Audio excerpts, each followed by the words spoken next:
Making some progress on the Ranger. I've got my universal kit of mandrel bins here, so running 2.5 inch intercooler piping the whole way.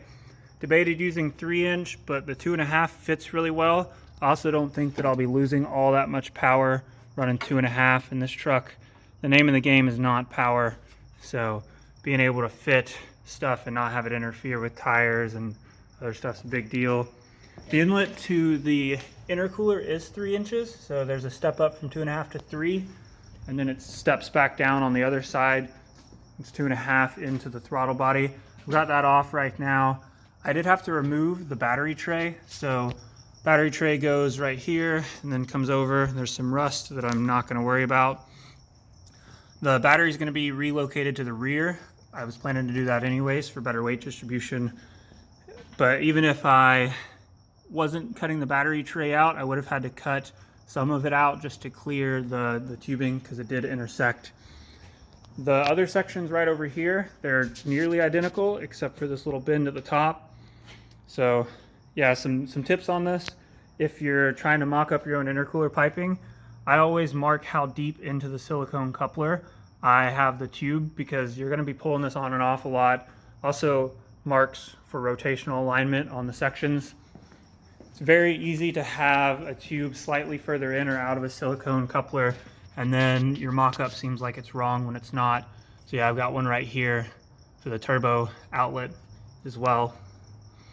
I'm gonna tack that tube together and I'll show you guys what it looks like mocked up on the truck.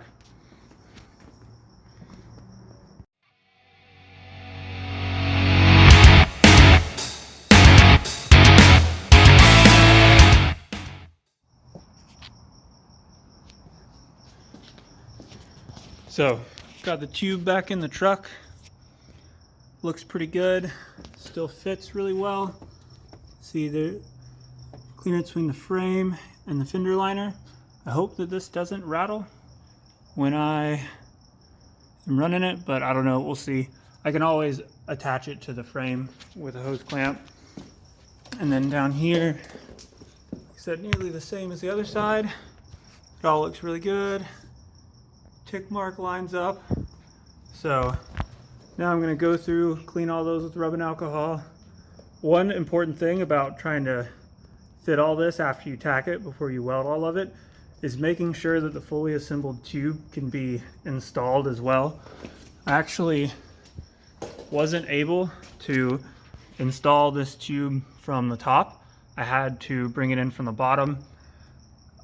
That could be because I'm so cautious right now due to the tacks not being very strong. I mean, it's just 2 tacks holding each section. Might be able to push it through, but yeah, it was pushing on the inner fender liner enough that I decided to thread it up from the bottom instead of down from the top. But yeah, time to clean these, weld them up completely, and then do the other side.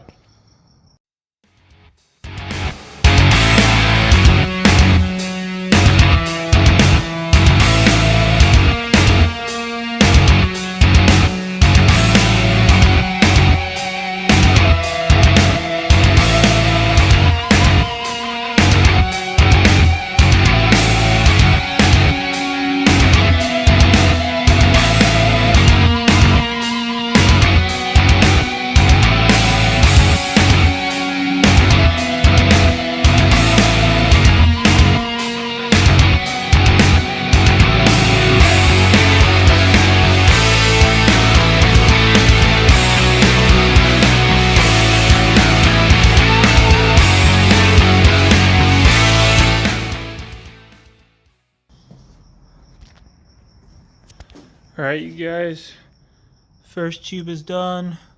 Welds look extra mediocre. So, haven't been under a hood in probably a year. Funny thing is, worst one, right on top. Oh yeah, look at that. Well, gonna let this guy cool off, tack the other one, and then I'll fit this one up and fit the other one, and then that'll be it. I've got the intake side of the intercooler piping back on here.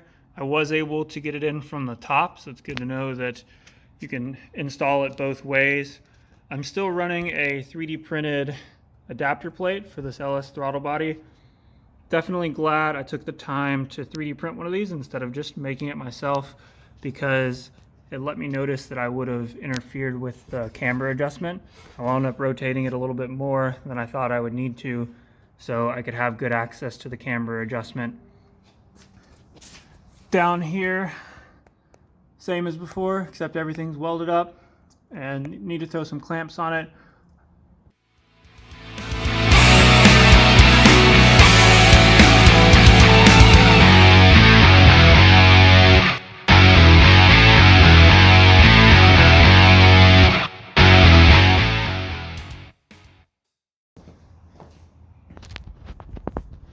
All right, got those tacks on there. Here it is refitted. Like I said, those marks come in real handy. See, there's space all the way around. Looks really good. This one slipped in from the top, pretty easy. Clearance here. And then I'll try and show you guys view from the bottom.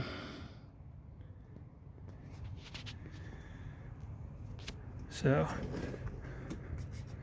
not quite to my mark on this tube, but I'm fine with it. I don't want to pull it forward much because it's starting to load those tacks. And there is room here to come forward between the body mount.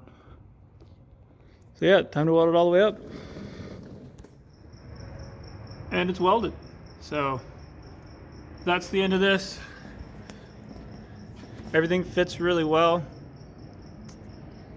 Hopefully in January I'll get the harness and we can fire this guy up. All the other systems are closed up. This was the last thing that I needed to get boost going in. So I'll probably pull the manifold and exhaust off so that I can check everything. I'm gonna clean out all the lines, make sure nothing is left in them from cutting them, and then I got to drop the transmission so I can mount the throw out bearing, get all that shimmed up because it's installed without it right now. Once those are done, this is ready to fire if it gets a harness.